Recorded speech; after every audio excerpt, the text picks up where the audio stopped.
Hello and welcome to Vergecast, the flagship podcast of gadgets and suitcases. We're bringing it back. So much of what's happening in our culture now is things that have happened previously in our culture. And gadgets and suitcases is one of them. That's some old, 1960s James Bond stuff. And LG is bringing it back. We're going to talk about that a lot. But I'm your friend Nilay. David Pierce is here. Hi. I really like the fact that we've talked a lot about how, on the internet, it's 2006 again. And with gadgets, it's 1958. I love it. I'm all in. We need a whole suitcase for this camera. Alex Cranz is here. I always liked the typewriter in a suitcase. That really had a nice appeal to me. Yeah. More things need their own bespoke cases that you bring around. 100%. I mean, this is the exact same energy as the resurgence of the flip phones, right? The experience of I want to use the gadget to I'm using the gadget right now is just you tap your screen. That's not enough. Yeah. Make me do more mechanical stuff to use my gadgets. I want to have to take a cover off of my television. I want to have to plug some things in. I want to do incantations. Make me work for my gadgets. One of those big pole switches.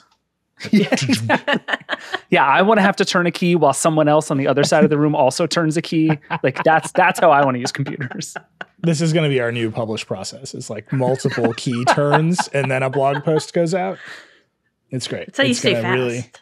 That's how you stay fast. That's really how you know, did I get it right? I'm asking someone else to turn a key.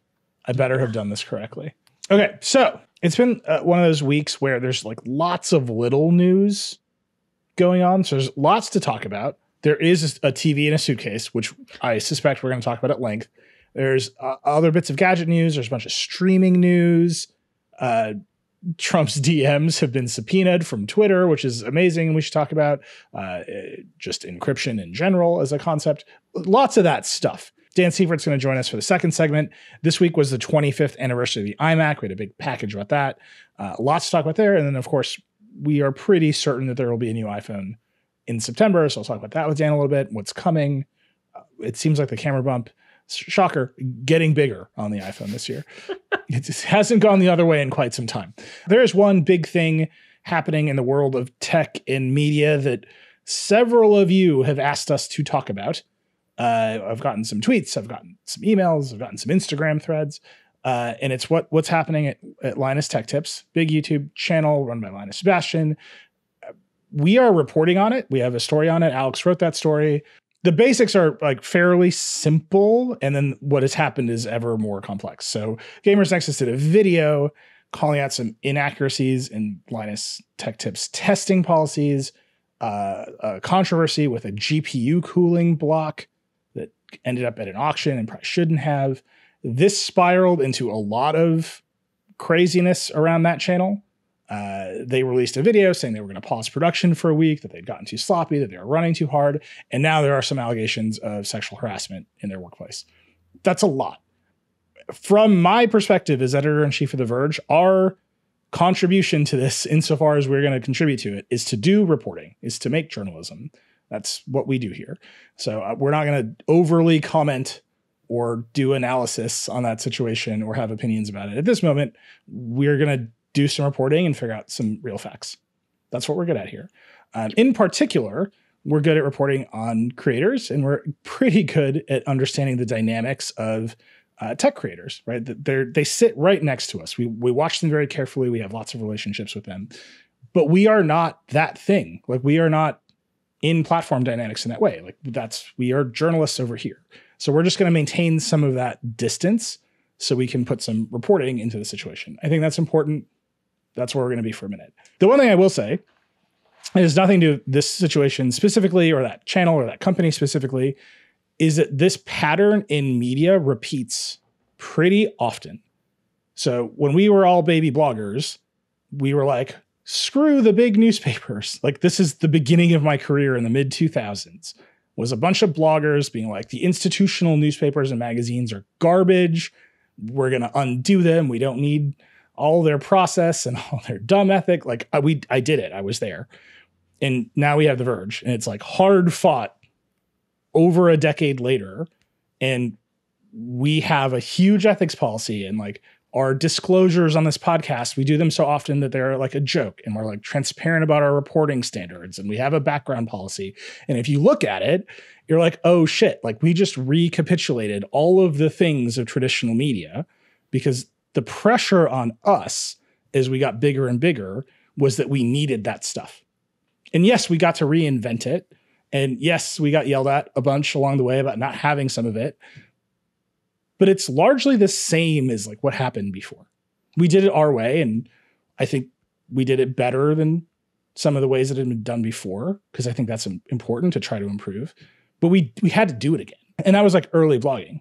I think in general, like the YouTube ecosystem is arriving at that place. So other big YouTubers, they have ethics policies, they have review standards, they talk about that stuff, and they need that stuff because that ultimately protects you when you are at this scale for a lot of reasons. And you need it to build trust with your audience.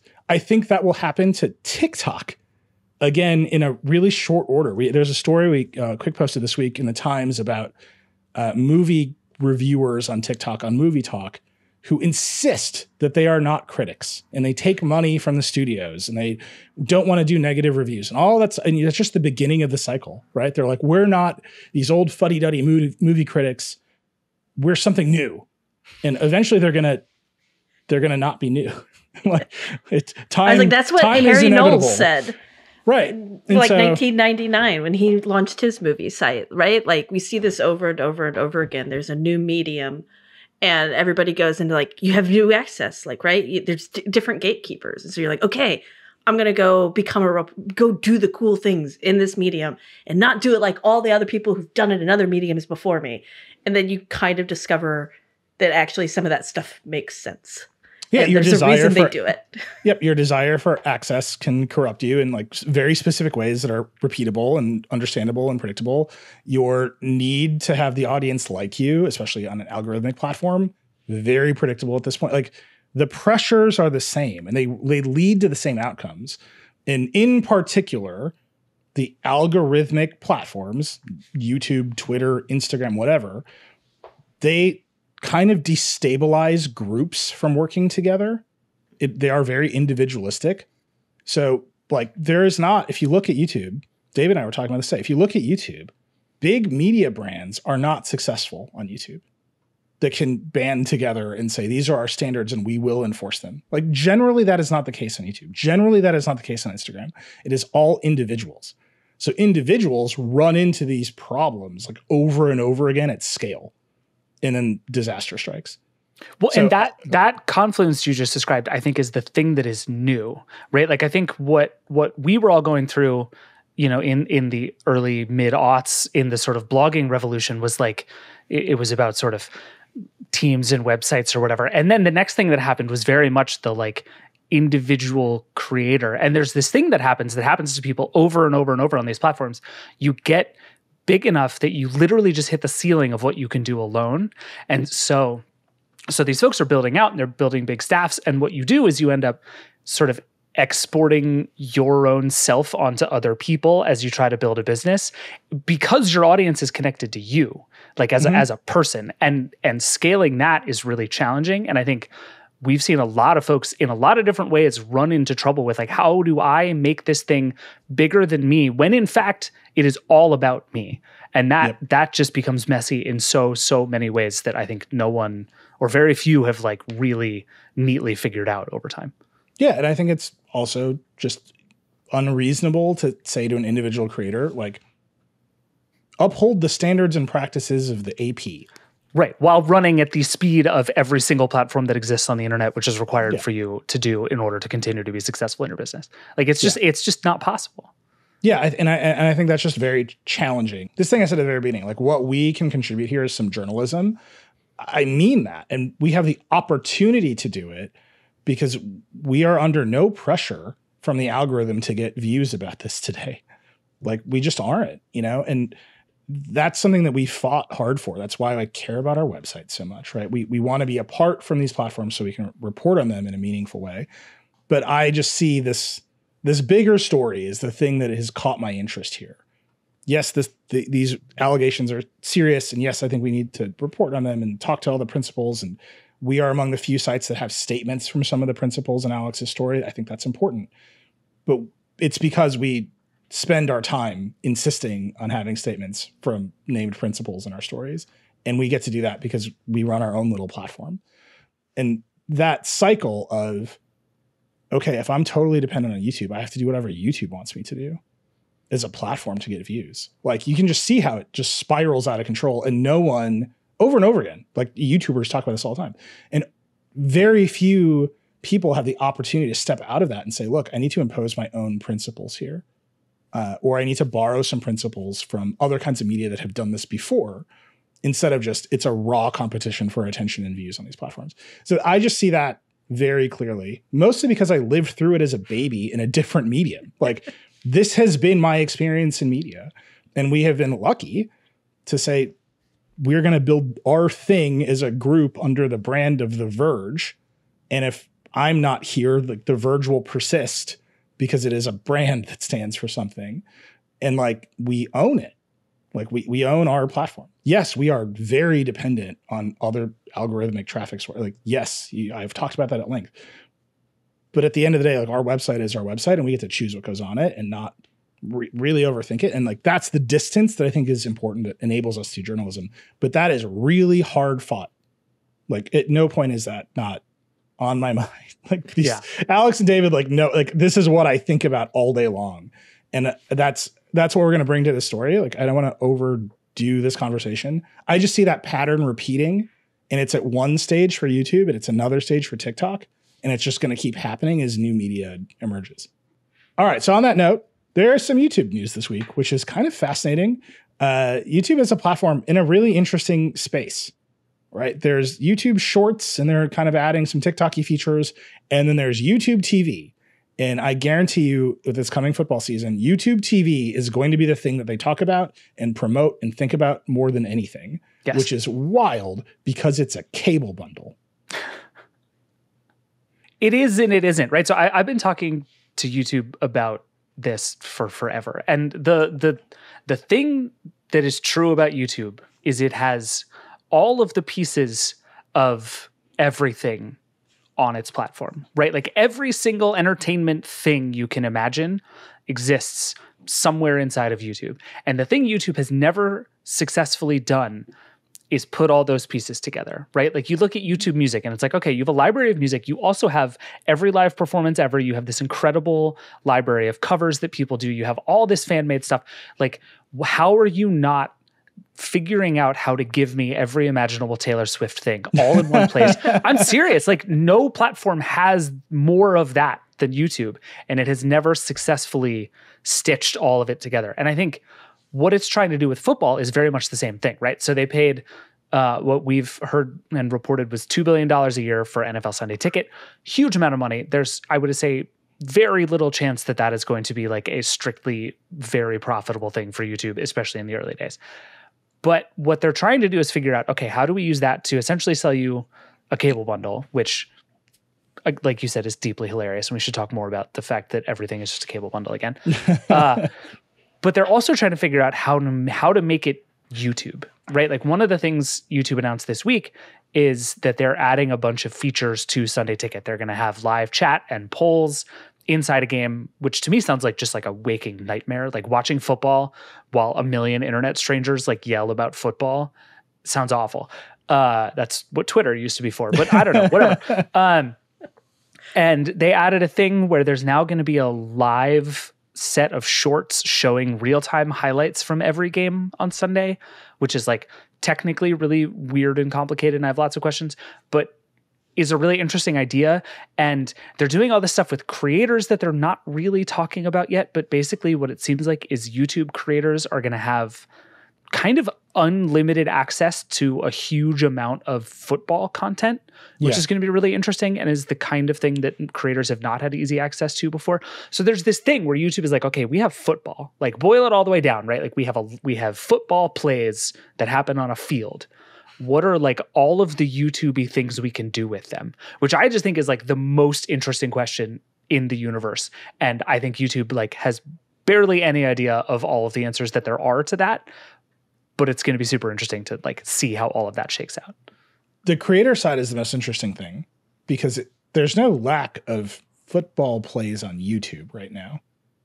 Right? Yeah, but if you can steal it, you run them. the risk of like a copyright strike, and it's like things can get kind of awkward. Like one thing I watch a lot of is people talking about soccer, right? And there's like this weird game you have to play if you are not the rights holder, where they'll show like awkward animated stick figure pictures of people moving around to like demonstrate tactics.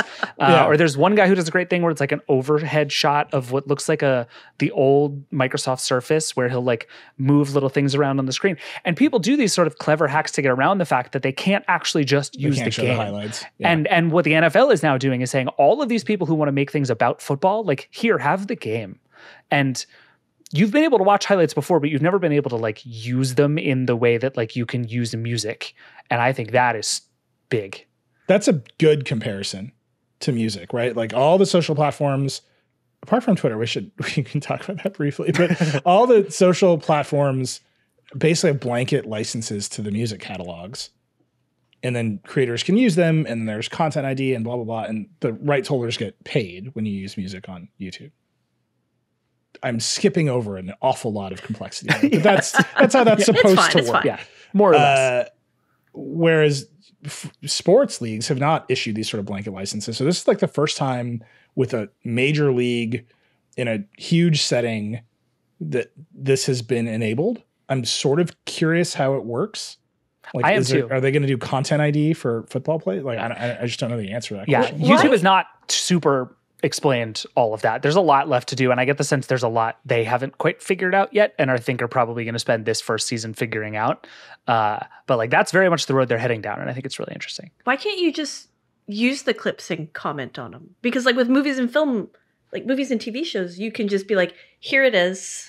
I'm talking about these two people talking because on a show. Roger Goodell, the commissioner of the NFL, will come to your house and beat you to death. Yeah, is basically like truly like sports leagues are at the bleeding edge of being incredibly litigious about people using their stuff that they're not allowed to use.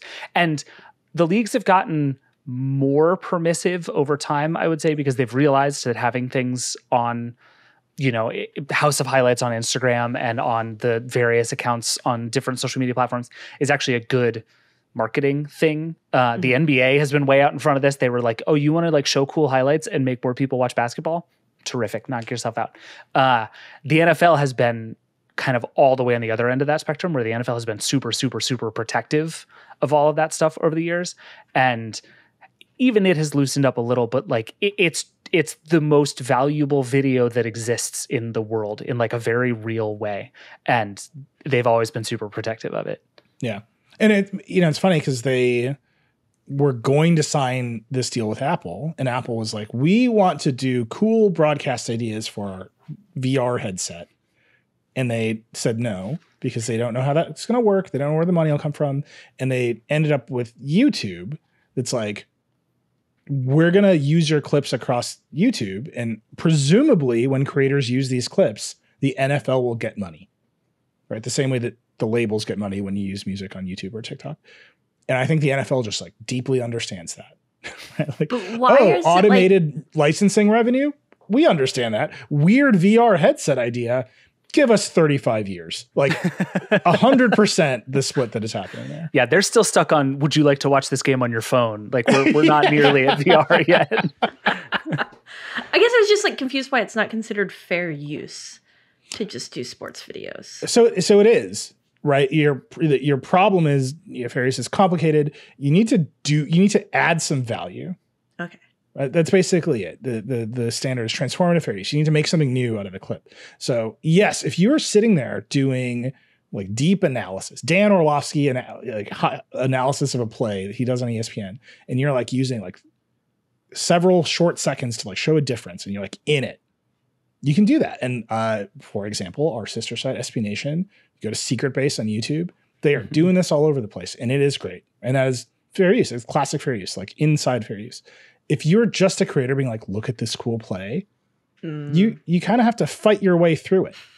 Right. And like most individual creators, like we've been talking about, they just, the infrastructure to have that fight does not exist for them, especially if you're like a new creator.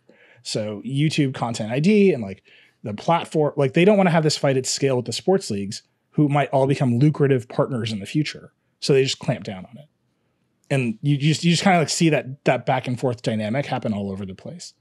Whereas, you know, a bigger company, an ESPN or a Fox or whatever, like has an infrastructure to like push forward the fair use argument. And okay, so like that makes sense. It should be like if you are like an independently wealthy YouTube sports creator can probably solve this problem. Yeah. But like most YouTube creators are afraid to like try because they'd rather just make the next video and make money instead of spending money fighting the NFL. Well, and a takedown notice is always MLS. terrifying. Even if you're like, I'm in the right, it's like, nope, this is terrifying. I have to burn my entire account and walk away. Not that I have any experience with that. and you know, the YouTube notice and takedown is all in DMCA, so it's all compliant to that. And it basically kicks you out into like, go have a lawsuit and come back and tell us how it went. Yeah. Like YouTube itself is not there to mediate the problem with you. They are there to comply with the DMCA, which is to say there was a notice like of a takedown and you can appeal the takedown and like, we'll do a thing. And like sort of at the end of that rainbow is, did you call your lawyer? And once you get there, you're like, I'm just going to make the next video. Like, screw it. Right. Cause if you get, you know, number of strikes, your channel gets, it's a whole thing. Yeah. And like I said, like big companies can solve this problem. Individual creators definitely can't. Yeah. So it is like kind of great that YouTube realized like, oh, we don't just want this in our cable bundle. We want this on YouTube. And they created some financial relationship so that you can use this stuff like you can use music. I'm just very curious to see how the NFL reacts to lots and lots of YouTube creators using NFL clips the way that they use music. Because that is an uncontrolled environment and we have no idea if the YouTube is going to put guardrails on it. Yeah, there's a lot we still don't know, and the season starts I think like September 7th. So I think what's available on that first day versus what's available at the end of the season, I suspect it's going to end up pretty different. But I'm very curious to see. So that's one part of YouTube, and then on the other side of YouTube, on the short side, they're adding more samples, so they're adding more music. A big part of the TikTok like win has been its relationship to the music industry and breaking new records, breaking new sounds. Planet of the Bass is like a thing that is happening because of TikTok. So YouTube Music is chasing after that. And then sort of next to all of that, more governments are banning TikTok. So NYC has banned TikTok on city-owned devices. It tracks lots of other cities and states. And then Cranz, you had an incredible reaction to this headline. Nielsen released some data saying, okay, TV viewing is officially down. Like people watching linear TV is now half the people. Fury. And you were like, fuck this headline. What is going on there? Okay, so the headline is like, it's accurate. The asterisk is I'm not even sure I agree with that. Big to be honest. asterisk. There's a huge asterisk in that this is all coming from data that they only started gathering 2 years ago. So like all time asterisks, we only started doing this 2 years ago. Technically, I feel like Nielsen PR would come to me and be like, this is technically accurate. And I'd be like, it is, but also it's not. Like it's accurate, but it's meaningless. Like yeah. And honestly, and we've talked about this a bunch, but there was also this like big Financial Times story the other day that was like, streaming is officially more expensive than cable.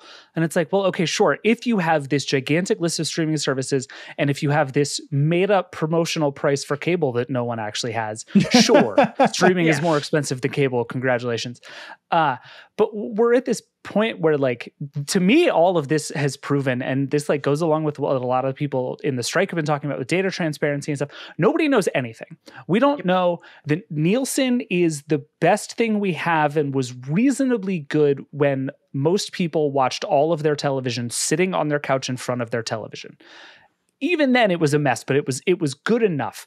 Now it's like it gets this one tiny sliver of how people experience entertainment. It doesn't capture mobile very well. It doesn't capture a huge portion of how people spend their lives. And to me, like, I don't take anything away from any of this data except that like people watch lots of TV, lots of places, and nobody knows anything. This is my theory, my underlying theory of the television industry is that no one knows how to measure anything. I think that's right. All the metrics are fake, and agreeing to measure everything in the same way is a nuclear bomb waiting to go off for this industry. Well, and ironically, now where we are is the streamers know, like Netflix knows, and is increasingly disincentivized to tell anybody because like nobody knows Netflix anything. is going to do, because of the ads that Netflix is doing, they're going to do something with Nielsen, right? Or Nielsen wants that contract, which is one of the reasons I think that this headline came out. Right? The headline basically is like the streamers won, and then they're going to walk into the Netflix offices and be like, hey, we just said you won. Like, do you want us to measure? By the way, disclosure. Speaking of disclosures and transparency, we made a Netflix show. I'm a Netflix CP. You should go watch that show. Someone wrote us a very nice email asking if we were allowed to talk about our Netflix show during the strikes. The answer is that our Netflix show wasn't a union production, and it's also over. So I don't think I'm going to be arrested. But let me know if you're in one of the unions and want me to stop talking about the Netflix show we made 2 years ago. Let me know. Anyway, that's one disclosure. Comcast, through its NBC Universal arm, is an investor in Vox Media, our parent company. Alex is in the WGA. Our newsroom is organized with the WGA East. I have HBO. I've been watching Hard Knocks like a maniac. It's a crime that Hard Knocks is on at Tuesdays at 10 p.m. instead of Sundays at 9 p.m. like it should be. I feel very strongly about that. That's my personal bias there. I have really weird feelings about Aaron Rodgers right now. Is there anything else, David? I think that's it. I think those are all of our disclosure. That seems right. Yeah, I feel good about that. Yeah, that's like the I have a TV list. back there. That's disclosure. That was on. Anyhow, Netflix is under a lot of pressure to release these ratings because they need to sell ads. You need to tell the advertisers how many people watch your ads. That's going to happen to HBO Max. That's going to happen to Disney Plus. They're all running at these ad tiers, and that is the thing that is going to provide one set of pressures to release standardized metrics so the ad market can decide where to spend their dollars. And the other thing that's going to happen is in the strikes, one of the demands from all these unions is tell us what shows are successful so we can calculate our residuals more accurately and get more money. And I think that's going to place another amount of pressure that might finally break this fever, but I have no idea how it's going to play out. It sounds like that was some of the big news this week was that the producers said, oh, yeah, we're now going to give you more access to data. We don't know all the details yet, but they finally agreed to like, yeah, it makes sense that you guys should probably have more data, which everyone knew before this, but it's nice that they agree finally. Yeah, not to get into the mechanics of that negotiation, but the streamers were going to have to give up this data to advertisers. Like it was going to happen, right? Just because of the nature of that market. So I think this is like the concession they were most willing to give because they needed to standardize and synthesize all that data. Yep. The question is whether it's Nielsen or paired analytics or whatever, who knows? But the idea that the data needs to be standardized and everyone can understand it, that's coming from the ad market. That's not coming from that negotiation. I think it is a good concession and a useful one to all of us, but it's eventually an advertiser is going to say, how many people saw my ad? You just have to have a real answer. Okay, we should take a break. This has been a wild ride in the first segment, I have to say. We're going to take a break. We're going to come back. We're going to dip 25 years into the past and talk about the iMac with Dan Seifert. Get your brains ready. We'll be right back. All right, we're back. Dan Seifert is here. Hey, Dan. Hello. Welcome back to the show. You had a big package this week. Our friend Jason Snell contributed. Staffers from around the Verge contributed. This week was the 25th anniversary of the iMac. Mm-hmm. There's a lot to unpack. Like that means a lot of things. Yeah, it means we're old. It means we're old. It is incredible to think that the Mac was a younger platform when the iMac came out than the iPhone is now. John Gruber pointed that out when he linked to Umar's visual history of the Mac. Crazy. The Mac was 14 when the iMac came out. The iPhone is 16. I hate correct? Let me just get those numbers exactly right. Yeah, that is correct. Yeah. Those are terrible. That's terrible. So the Mac was 14 when the iMac came out. The iPhone today is 16, which is just bonkers to think about where these respective products are and their impact on the world. But the iMac really changed a lot of things. Tell us about this package, Dan. Yeah, so, 25 years since the first iMac went on sale. It was like August 15th, 1998. And the iMac, as Jason really pointed out really well in his piece, it was the product that saved. It is the one that really turned around the company's fortunes. It allowed them it was successful and popular enough to basically develop the iPod, which then became successful and popular enough to develop the iPhone. And then, Apple becomes $3 trillion company. So without the iMac, like you don't have any of that. And Apple at the time was like very on the brink of not existing anymore. and all of the products that had been developed in the 90s were like these kind of beige boxes, very typical looking, not a whole lot of creativity or design were put into them.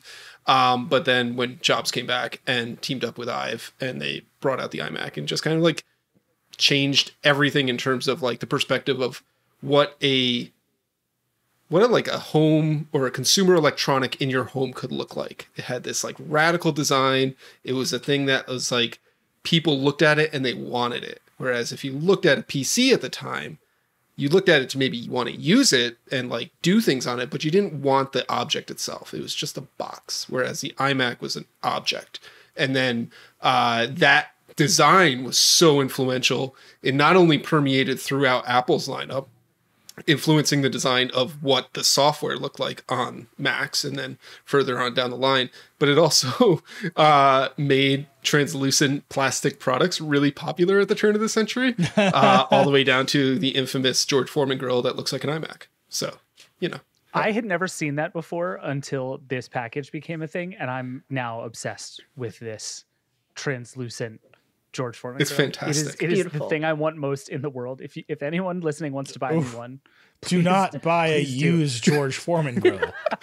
What if it's in mint condition and then it's got the bun warmer? A product that can never be cleaned.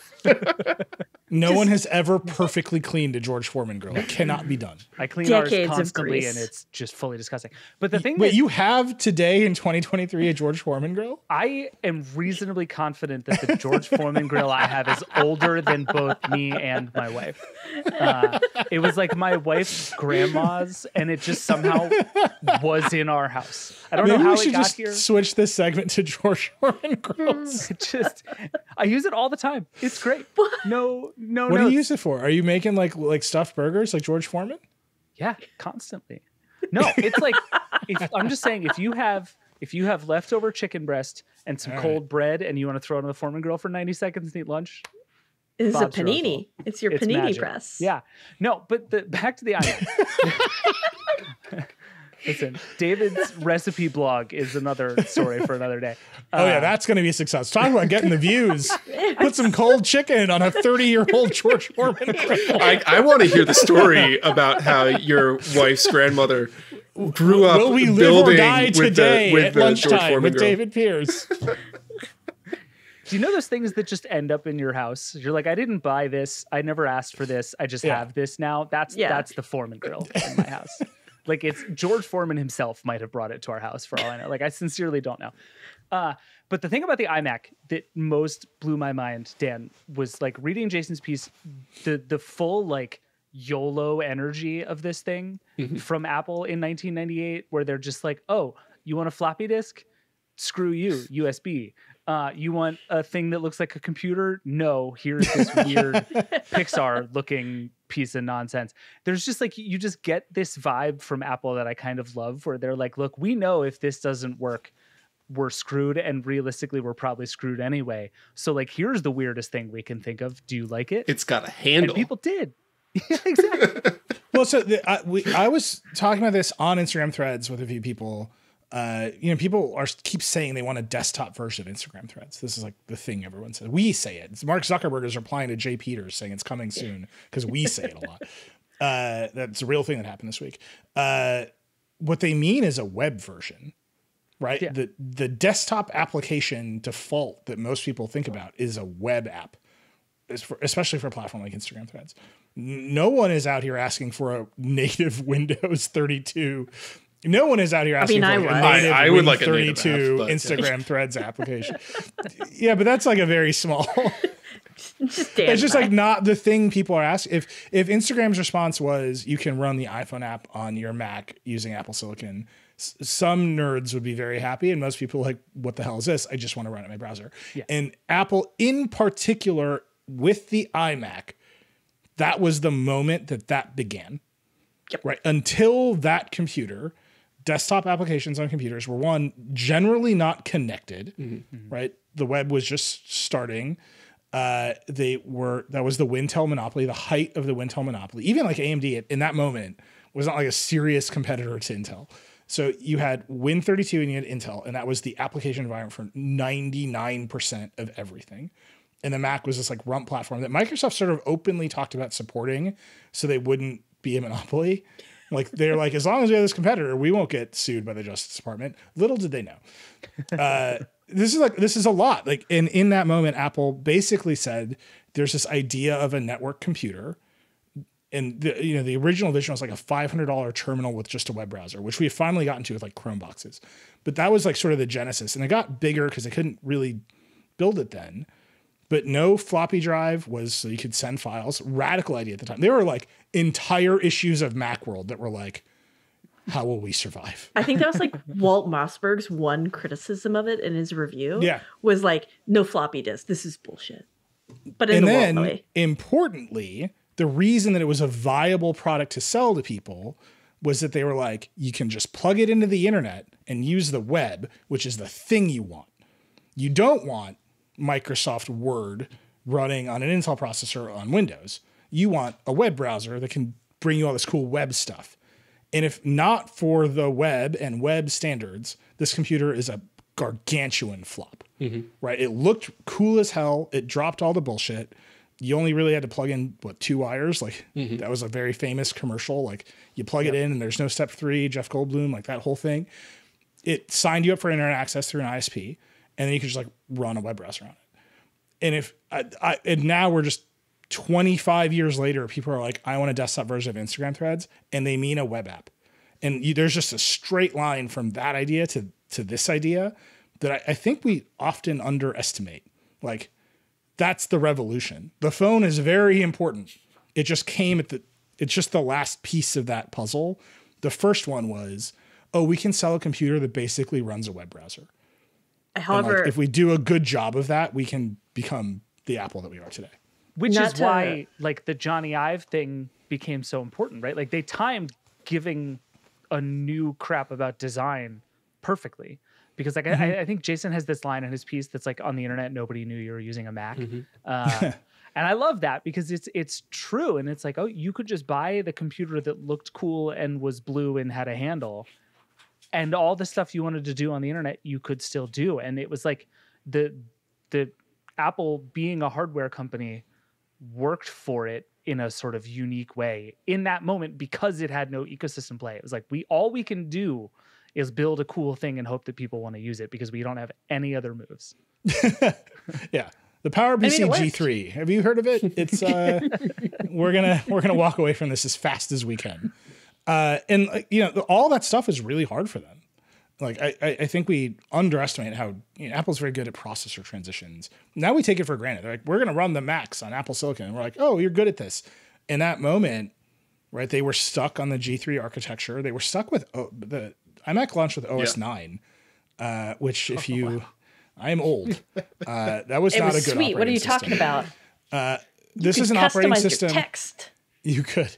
This is an operating system that famously, until the very end, you could bring the entire OS to a dead halt by holding down the mouse button. And that was like by design. Like it was not a native multitasking, multi-threaded OS. I think until the very, very end of OS 9, you could be like, you know what? I just need to, everyone stop for a second. You just like hold down the mouse button and be like, we're waiting. Everyone chill the fuck out. Like we're waiting. And they had to do OS 10, like all this stuff they had to do, but they needed to sell enough iMacs to get there. That kind of brings us to where the iMac is today, right? That's a history. I will say that you should look at the visual history that we did. And we should all stop and take a moment and recognize the iMac G4 is the pinnacle of computer design. Wait, can I tell you a story? It's been downhill ever since. Can I tell you a story about the iMac G4? Yeah. So I bought, let's see, this was probably 2011. I bought an iMac G4 because it was the only Mac I could afford which you will realize if you do math that it's a 9-year-old computer that is long since out of date and no one is caring about it. This is the only Mac I could afford. I bought it from a stranger on Craigslist. We met in I believe it was Union Square, and he literally like went through an existential crisis giving me this computer that I think I paid like $150 for. Yeah. Because he wanted it so bad and regretted so immediately selling this thing to me that literally like as he was handing it to me was like, but it's so, I don't need it, but like, I love it. And it's just, and I was like, yeah, like that's why I want it too. Like I want this old ass computer because it's so cool looking. The G4 was my first ever Mac, period. And it was so old and so useless at that point. And I loved it to pieces because it was so cool looking. It was just, genuinely think I agree with you. I think it's the best looking. It's a shame they only did it for one generation. Like it lasted for like a year and a half or so. And then boom, right on to what ultimately looked like a big iPod. Yeah. Wait, I have a story to tell about that, but Cranz, I want to hear your bad like, did you guys have to use that G4 iMac? Yeah. David used it. I mean, he still used it. It's right next to his George Foreman grill.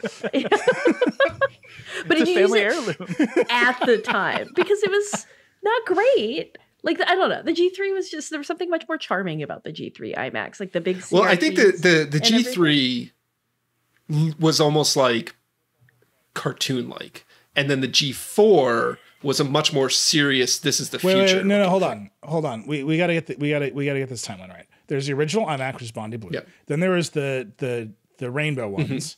And that came out like 6 months five later. Colors. I think those are the ones you might be talking about, Alex. That's the G3. That's what I had, yeah. That's the iMac G3. Then there was a bizarre interregnum where Steve Jobs got on a stage and said, we have some exciting new iMacs to offer you today.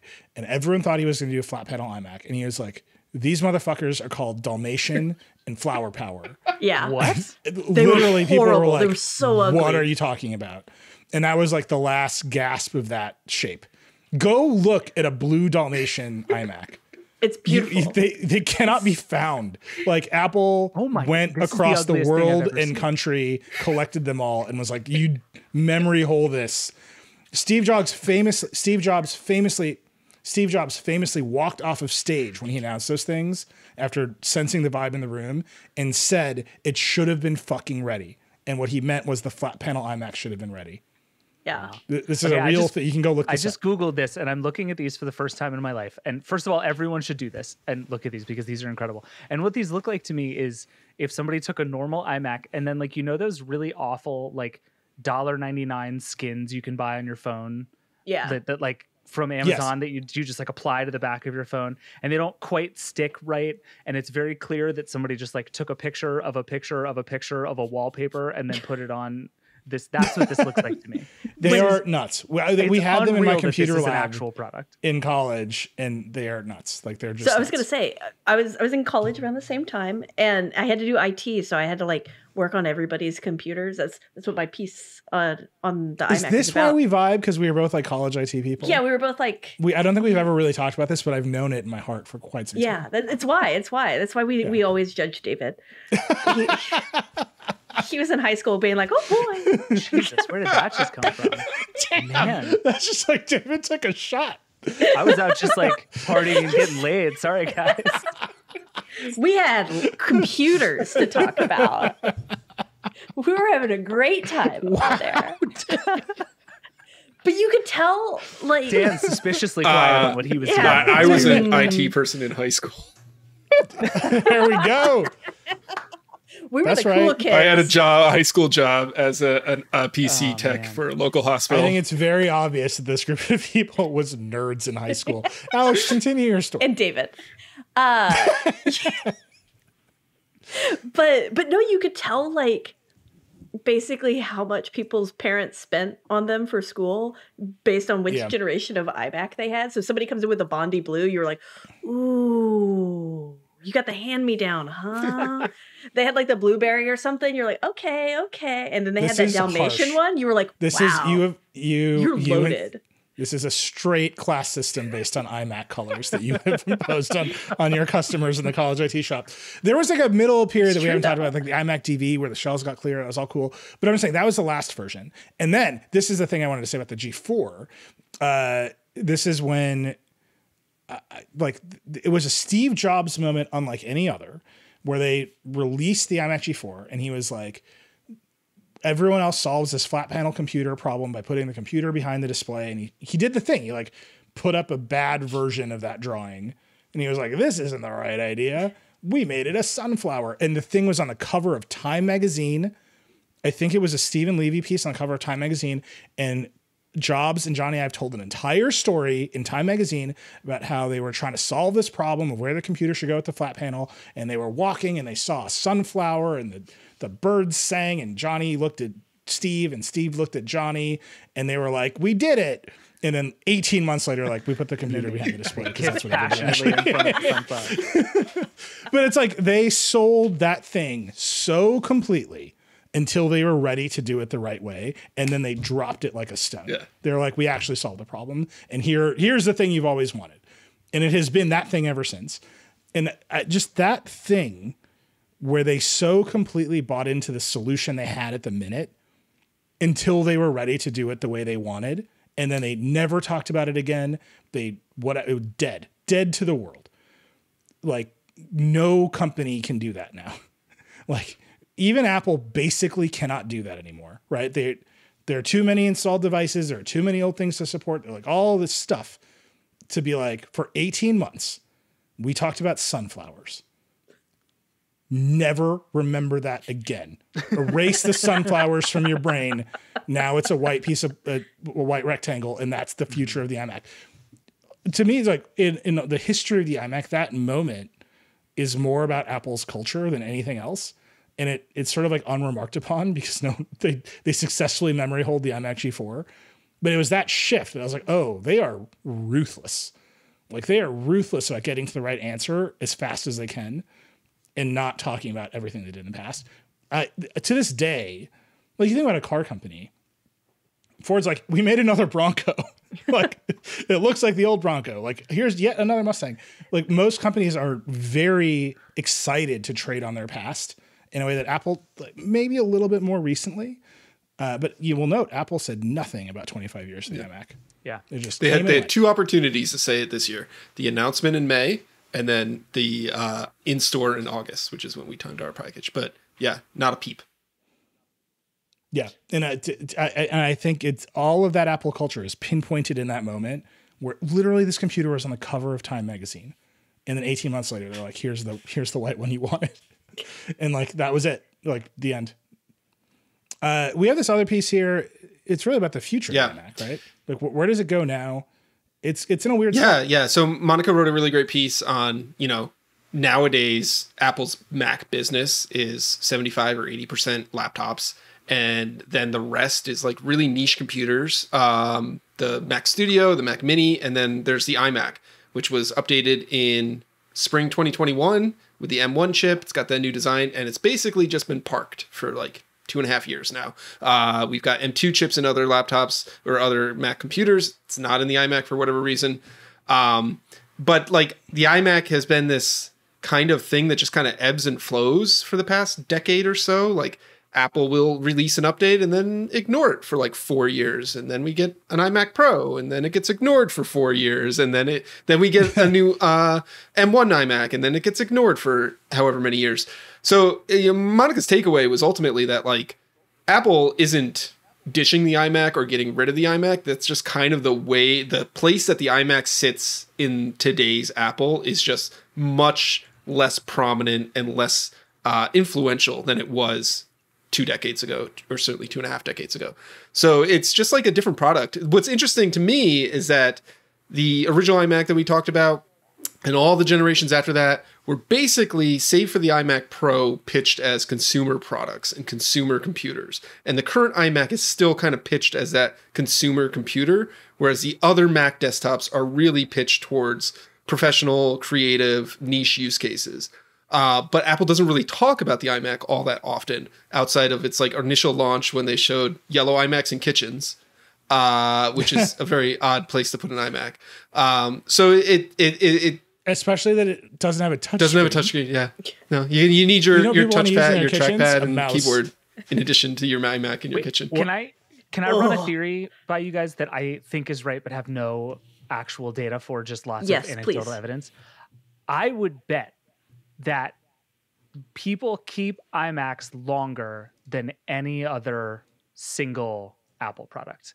Like, I would bet the average use lifespan of an iMac is the longest of any other Mac, because the screen is very good.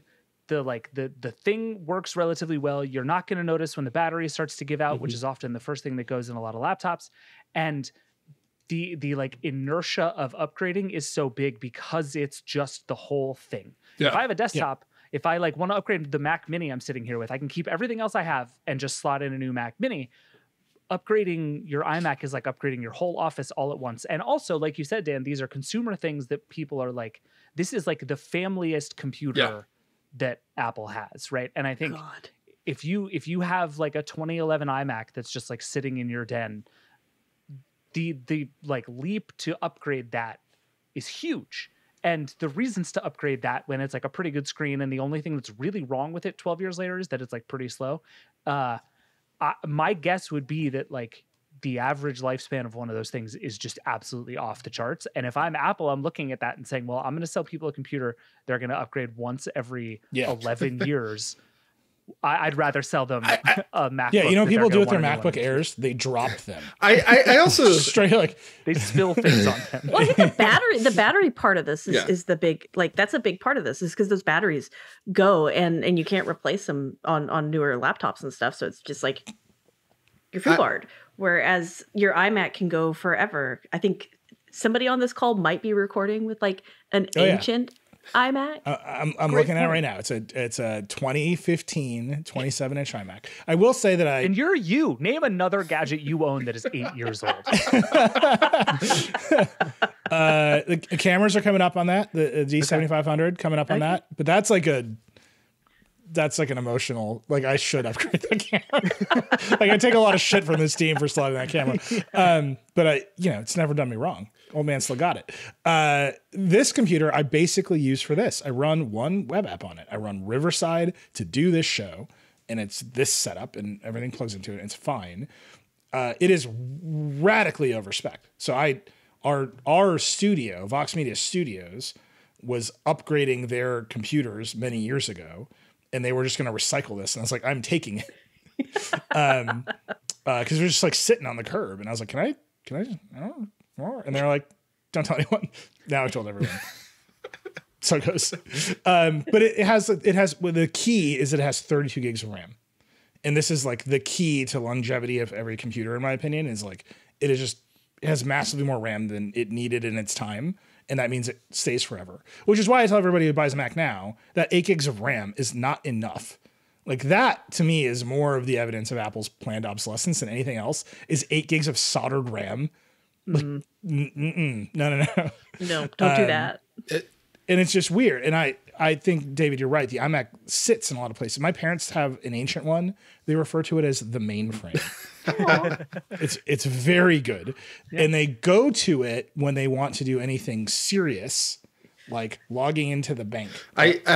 Because they want a big screen and a browser that feels safe. Because you can't use your phone. Why don't parents like because they feel like their phone is not serious enough for logging into the bank. I think that what you're describing, Nilay, and what David you described as like it's sitting in a den, that is like the original concept of the iMac. It was a shared family computer. And it's just that at this point, at this time, that doesn't exist as a product for a lot of people in functional ways in their lives. If you've got kids in school, they're not coming home and sitting at a desktop to do their homework. They're doing it on a Chromebook that links up to their school's network and goes with them to school.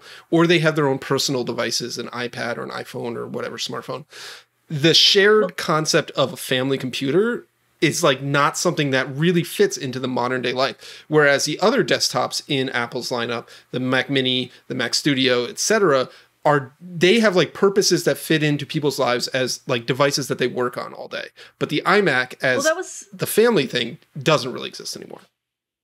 That was like I mean, the iMac itself was a response to everybody had family computers. Like in the 80s and 90s, if you had a computer, it probably wasn't in your room unless you were like just Richie Rich, right? Like you had a lot of money. Alex is like, get that blue Dalmatian computer out of my face. Yeah, right? Like you didn't have that. Like everybody so the iMac, when the iMac came out, it was like, oh, this is a computer where it's not just the parents using a beige box. Like the kids can interact with this, which is why my brother watched A Bug's Life on repeat every day over and over and over again on the damn thing. And nowadays computers are cheaper, they're more affordable. So and laptops have become much, much more affordable than they were at the time. Like a laptop was still insanely expensive at the time. I think all of my laptops until I got out of college were hand-me-downs because my parents were like, absolutely not. You do not get a brand new laptop you're going to drop on its face and break. And then we have to pay for it. Get out. But the prices have come down, so it's like it's much more affordable. It's much easier to go and buy a Chromebook for a kid than be like, okay, everybody's going to use this communal computer in the living room, and also like we have to have a space in our living room carved out just for the computer. And then you got one kid on the computer, and another kid watching TV, and they're all yelling at each other. And now they can just all have phones. Or the school dictates that they have a Alex, Chromebook, which like takes the decision out of your hands entirely. And then like that iMac that you have sitting there is like not used by them because it's not the tool that fits into the rest of their curriculum. Alex just made a striking case to bring back the computer room. Yes. I was just going to say, I'm in on this. Yeah. I want a computer room. That was the best. We should like you were always sitting in like a dining room chair that you should not be sitting in, hunched over it. Everybody had that horrible Office Max furniture. Yeah. And you know what I'm talking about? The desk and the hutch and the whole thing. You roll the All right, little hutch here's what I down. want. Vergecast listeners, send me photos of your computer rooms. Yes. Not your modern gamer rooms. I mean your childhood computer rooms. Yeah.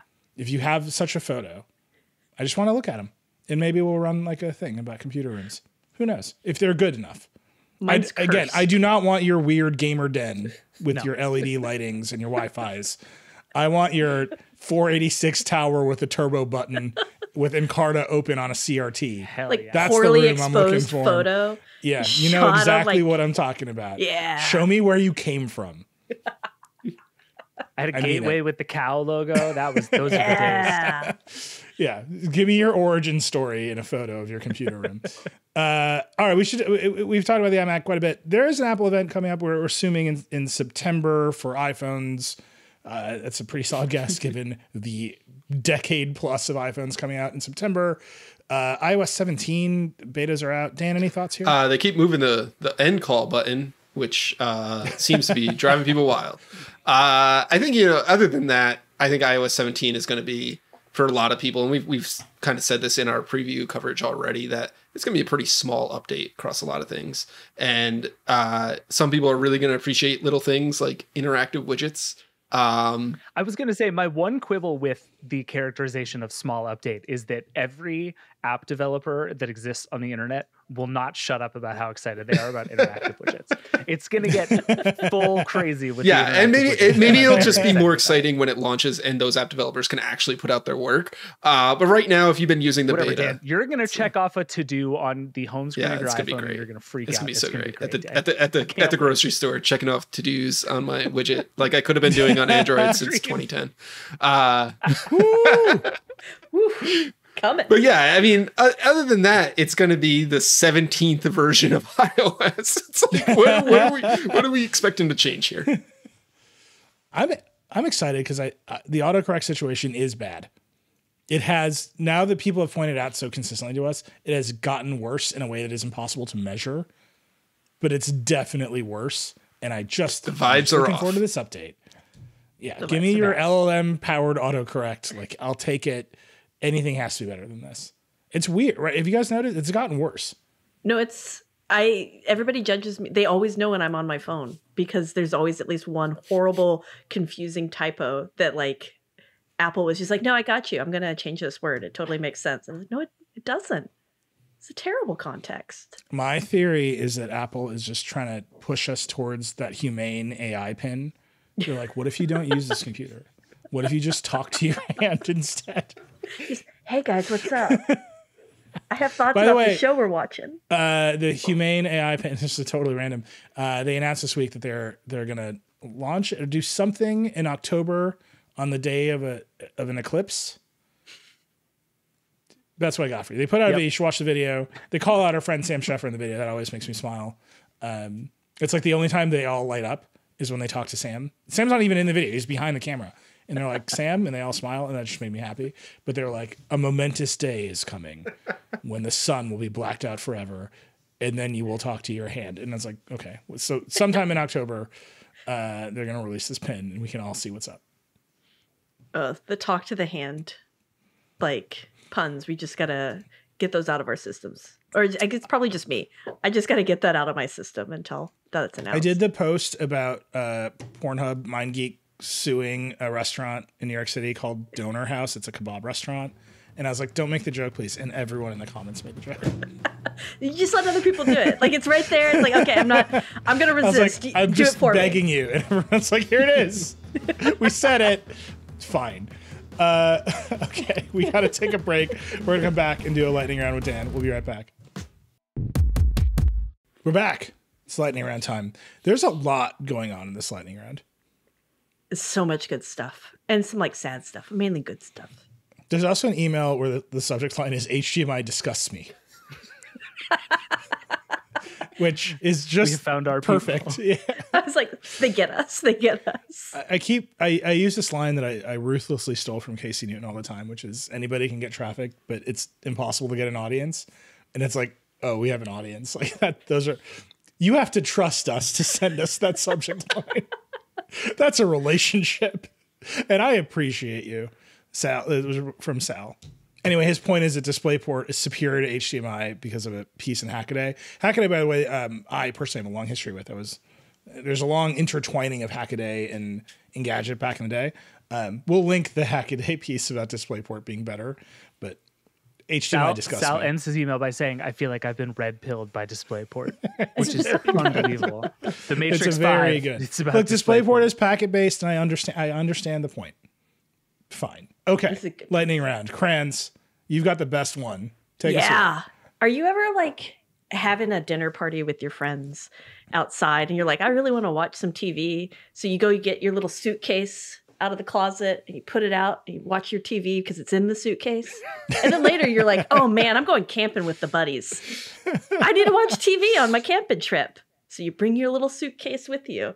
LG was like, everybody needs to be able to do that. Not just people who built a suitcase TV. The rest of us need to be able to do it. So there's the 27-inch, beautiful name, 27-inch Stand By Me Go. To be clear, not Stand By Me, which would Stand make by. sense. And Stand not by. Migo, the Intel-based mobile platform.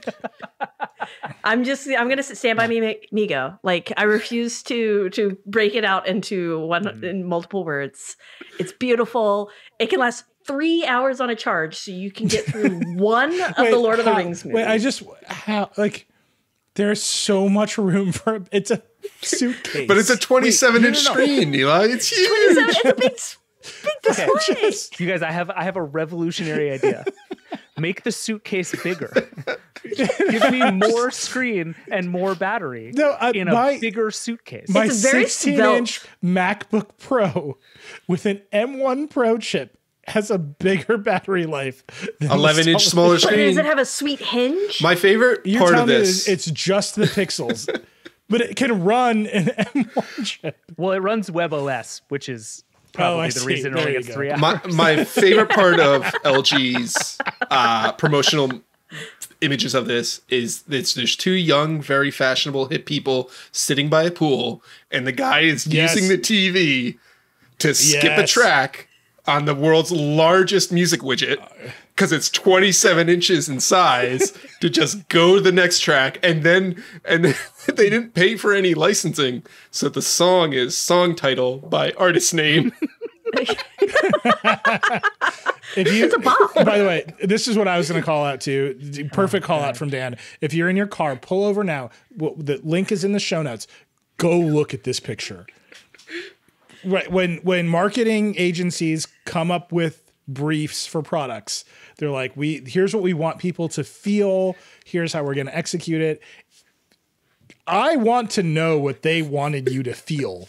There's a story. When they executed this photo, Right, they had to do it. They had to get some tables. They had to get a lady with a book. They had to buy white linen clothes for this gentleman. He has a drink here. They put a lemon in tea. it.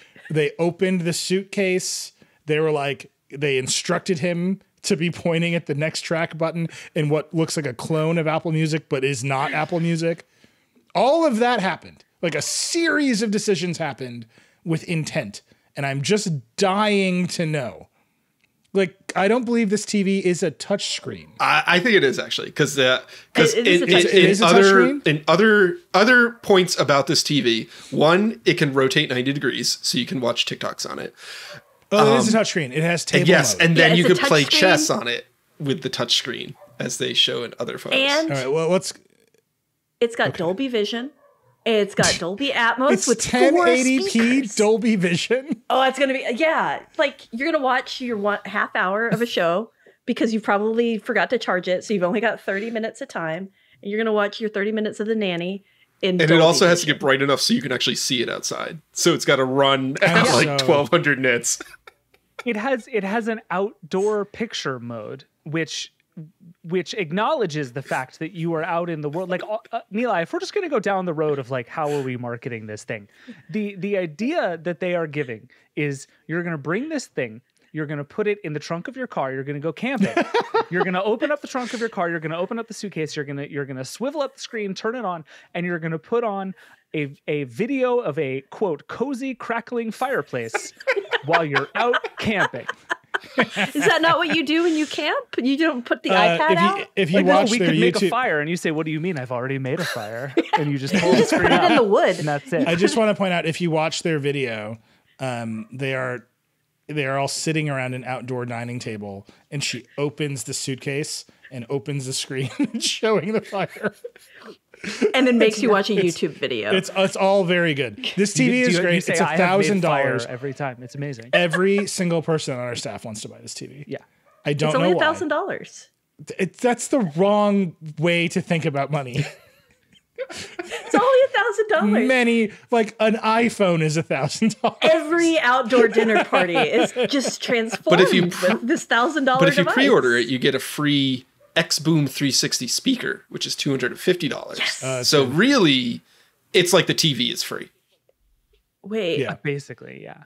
did you guys Also, see okay. the driver's license, the license plate on the car that has the Stand By Me? No.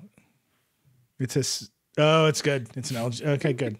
I mean, look, like I said, some marketing agency had the time of their life. Again, if you know what the intent of the man changes track on music player picture is, please let me know. Touch. I'm just dying to know. I'm also dying for the first person to take this as a carry-on on a plane and just Bust it out of the post tray up table. on the The TSA Yeah, will just like, never it's let gonna you get happen. on a plane with this thing. They are going to look at this thing and detain you for the longest time ever. Yes. Yeah, they're gonna be like, "What is this music widget? We But need then to you know show them right the now." fire, and it's gonna be fine.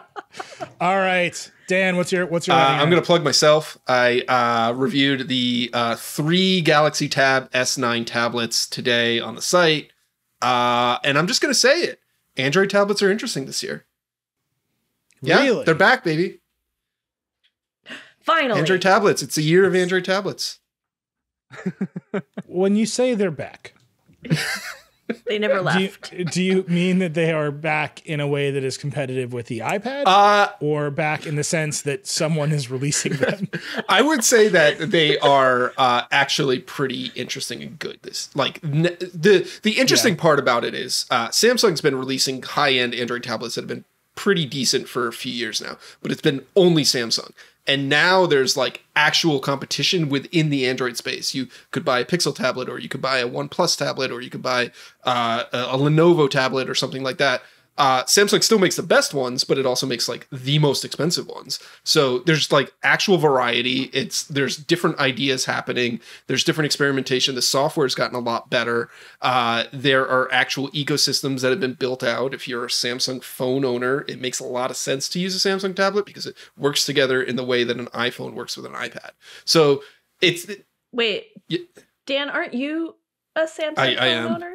Do you use a Samsung tablet? I would say that nobody should buy their purchase decisions based on my own personal device choices.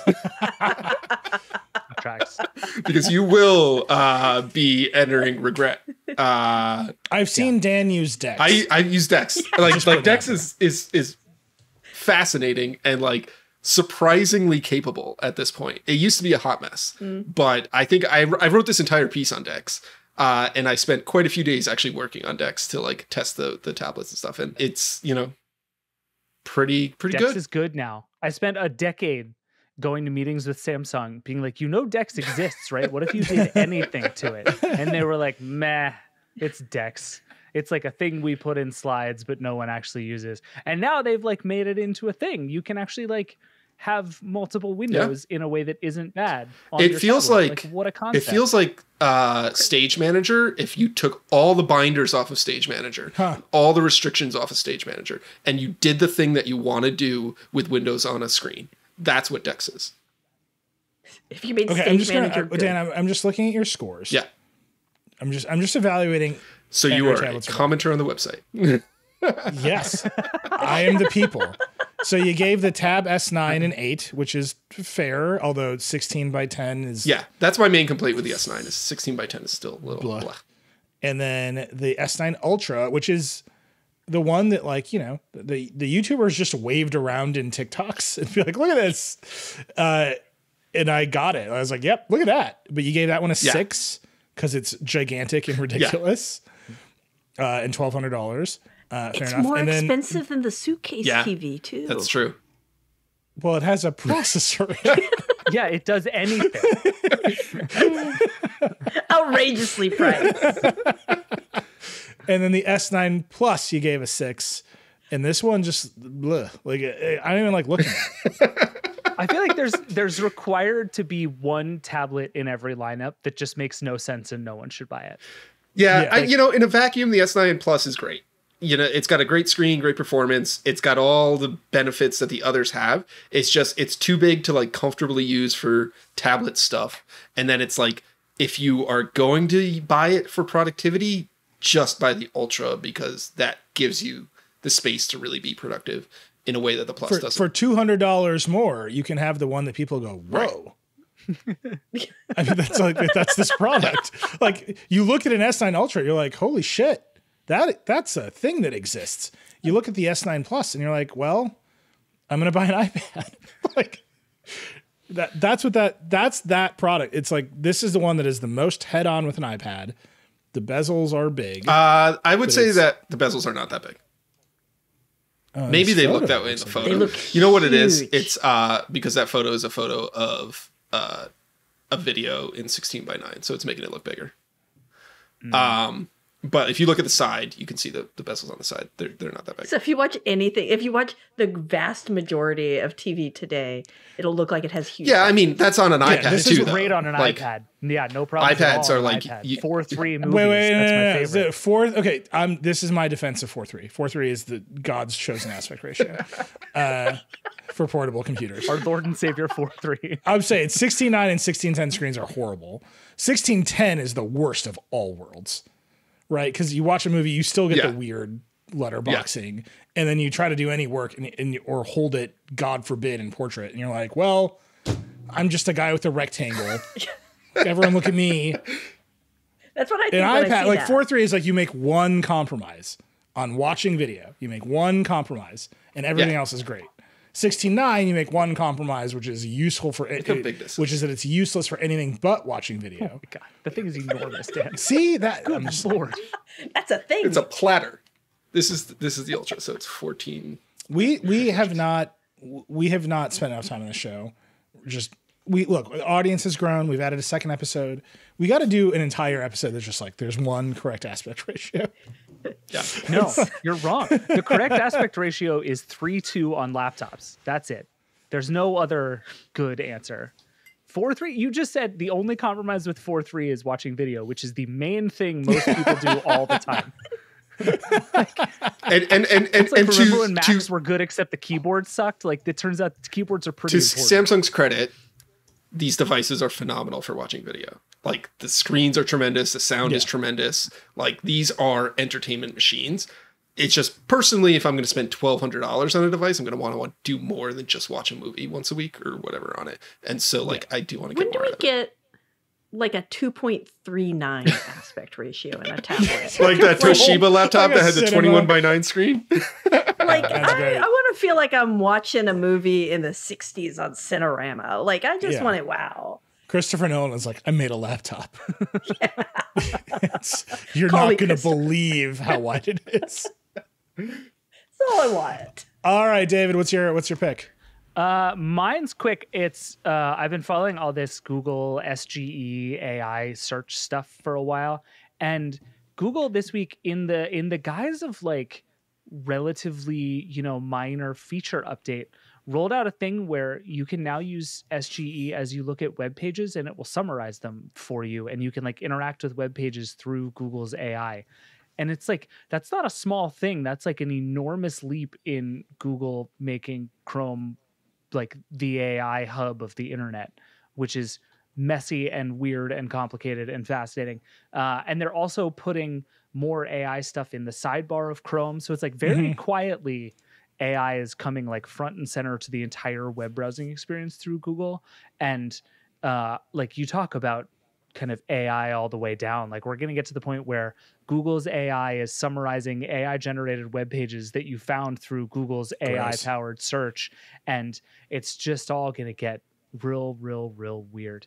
But Google, like Bing has been so loud about like, we are putting Bing everywhere. Like Google is being very quiet about it, but is basically doing the same thing. Yeah. Especially the sidebar stuff. The interesting thing about SGE right now is Google featured snippets are still often superior to SGE. Like the AI will like overwrite in a way, like a precocious 7th grader. And it's like, no, I just needed the answer to the question. Like, I don't need all this preamble. It can't answer a question. Like if a question has a simple answer, it can help you like explore the universe of your question, but it can't just be like 7. You just can't do that. This thing though, these SGE features where it's summarizing pages, there's something going on in the background. I don't know what it is. If you work at the New York Times, please tell me what it is. There's something going on with the New York Times and Google and OpenAI that I have not been able to piece out. But if you look at New York Times' robots.txt, it allows everything. It allows Google, it allows OpenAI. It literally is star dot whatever. All out. There's very few things are blocked, which is fascinating. We got a question from a reporter when OpenAI rolled out its crawler, that once you have a crawler, you can block it. So they just rolled it out, and someone asked us, hey, why do you block it? And the reason is actually contained in a piece David wrote about Neva, which is the internet has been so fixed for so long that most places only allow Google and Bing because Bing powered all the other search engines for so long. So you only needed to allow Google and Bing, and everything else was just cost, right? Like an infinite amount of crawlers coming over your pages is just server costs you don't need to pay because there's Google and there's Bing. So most publishers, most pages only allow that. So OpenAI, now that they have a new crawler, they got to go get permission from everyone. The Times allows everything, but then there was a report this week that they might sue OpenAI because they're really mad at them and they want a deal, and they have a deal with Google that no one knows the terms of. I'm telling you, there's this thing that is happening with AI on the web and all these features that are quietly rolling out. In the background of it is like a nuclear explosion of lawsuits. Yep. It is just coming, and it's going to be wild. And we're going to talk about it at the Code Conference, September 26th and 27th in Lincoln, California. I love it. It was good. I got there in the end. Actually, my lightning round ones are all AI too. Once. You'll notice, Nilay said ones because unlike the rest of us, Nilay is incapable. Well, it's two that are the same one. It's two that are the same thing. So OpenAI rolled out GPT-4 to do content moderation, which is terrifying. But everybody treated this like it was a new thing. They were like, oh, they're going to have humans looking at the production of the algorithm, and then they're going to feed it back into the algorithm. Just did a story. What a novel concept. And it's like, that's how it has worked forever. Yeah, that's like Facebook and YouTube in particular have been like, this is a problem and maybe AI can solve. Like, do you think Google has not been trying to do AI and content moderation on YouTube for ages? Like, they've been doing it. That said, Casey asked a bunch of experts about it in Platformer. You go read it. the experts seem to really like this idea. They think it is faster. They think they can build some tools. Importantly, they think a bunch of startup social networks can use tools like this. You don't need the resources of a Microsoft. You don't need the resources of a Meta or a Google or whatever. There's something there.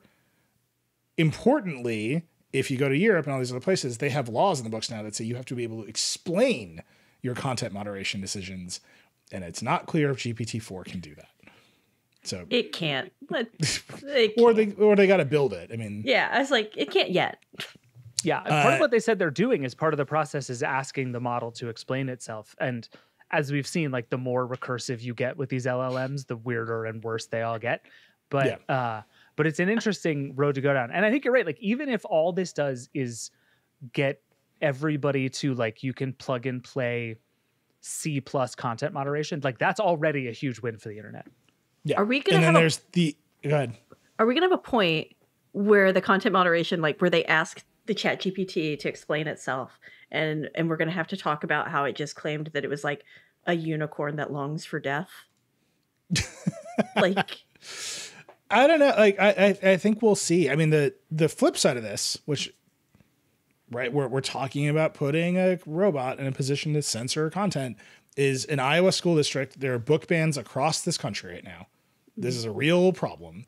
They decided they weren't going to read the books. They were just going to ask Chat GPT to summarize all the books in the library and tell them which ones to ban, which is like a pure abdication of duty. Like that is the laziest shit I have ever heard in my entire life. If you are going to ban books, don't, right? Like first. Second, like do the work. well, this was happening. We asked a robot to tell us what books to ban. Like this is the beginning of the use of the tool beyond just the cool demos you see on TikTok. It's lazy people are going to make stupid decisions with it. This was also lots of things. Kind of a protest because they're being required. They have to go do it all themselves. Like they weren't given a list of books. They were basically said you'll be like subject to big fines and stuff if you don't put together your list of books and have it done by a certain time. So that's why like they were like, okay, well we'll just do it fast and have Chat GPT do it because you don't care about the kids. So why should we? It was kind of like my read of why they were doing it. A protest Chat GPT ban. Still not great. Still books getting banned and kids don't have access to important media, but like. Well, it got attention from us. So there's that. But I would say this is the flip side of we want it to be able to explain itself. When you start making decisions like, we'll let the robot summarize the book so we can ban it from our library, you really need that robot to be able to explain itself.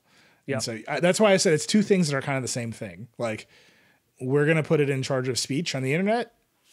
It should really be able to explain itself because people, once you start saying this is an acceptable thing to do with it, people are going to use it in truly bizarre ways.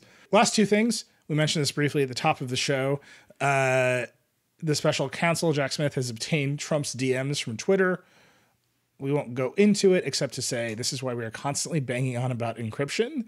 And if this brings our two parties into alignment on the need for end-to-end encryption on our platforms, I'll take it. Because that's why you have it. Also, your Twitter DMs have never been deleted. They just get hidden when you hit delete. Use encrypted platforms, people. Use them. Don't DM people on Twitter. All right. Last one. Cranz, there's a Microsoft event in New York. Yeah. September 21st. We're going to get a Microsoft event. Sounds like we'll probably get some Surfaces because they frequently do one in like September, October. There's usually a big Surface event. So it sounds like we'll get some of that. Who knows what else? Microsoft's been very busy this year, so I wouldn't be surprised if we see other stuff, but who can say? I believe they're going to talk about AI, would be my guess. Yeah. Just if I had to just kind of wildly stab in the dark. Feels like that possible could happen. That when you turn on the new Surface, it's like, mentioned. Have you broken up with your wife yet?